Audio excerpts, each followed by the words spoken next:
Peace, y'all. Hope you're doing well. Tomatoes. Once again, was not supposed to be growing tomatoes this year. At least I thought I was going to be growing tomatoes this year, but somehow I'm ended up growing tomatoes again this year. So the tomatoes I'm going to be going with, for the most part, are going to be for the market garden. So I want something that's going to be somewhat familiar, somewhat recognizable, but also extremely delicious, at least just from the varietal standpoint. What I'm going to start off this year with is Early Girl, mainly to get a jump on the season and have me get into the market with some tomatoes early.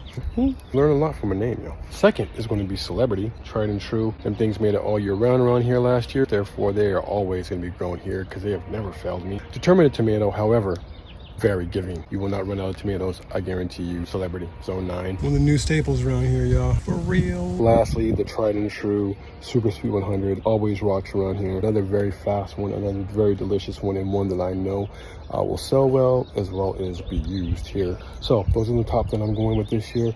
We also have a couple others in there that I have yet to seed. We will be seeding them. They were supposed to be seeded, but they weren't. We're gonna actually have those for our later crop of tomatoes, along with some of these, as long as I can find some space. Somehow or another, I gotta put all these tomatoes in this row. That row, can't put in this row yet.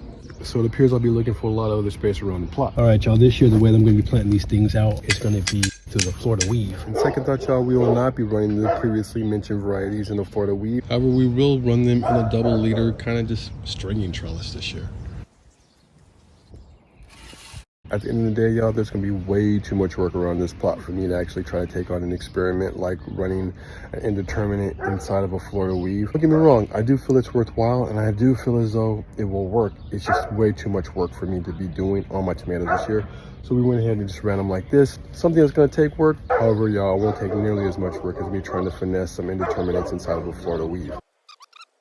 These, however, are the celebrities, which we will go back into a Florida weave once again, y'all, to make my life much easier. Looks like these guys have grown just enough to go ahead and start the weaving process. But before then, let me show you something else that I did.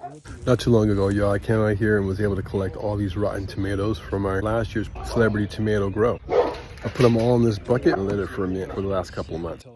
I figured, seeing that they're already broken down, that a lot of nutrients would already be available, so I'm gonna go ahead and use it now. This is the funk, y'all.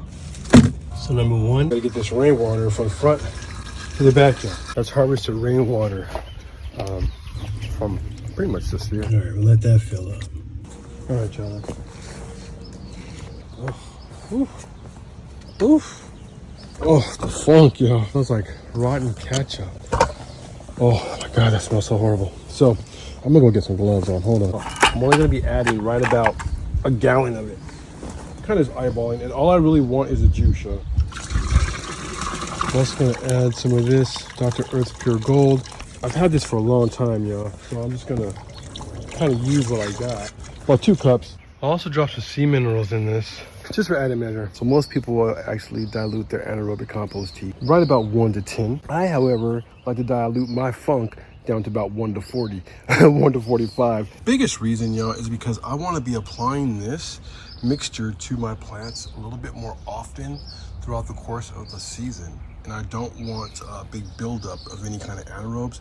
So I'm really diluting this down. Feel free to play around with the mixture that you want. Whenever you're applying anything new to your garden, you want to make 100% sure you're not going to kill everything. So only administer a small amount to a couple of your plants before you put it on your whole crop. You know what I mean? Test things out, do little by little. Otherwise, you might run the risk of actually damaging your crop and having adverse effects. So always make sure you're testing things out. If you like gardening tips like this, y'all, subscribe for more.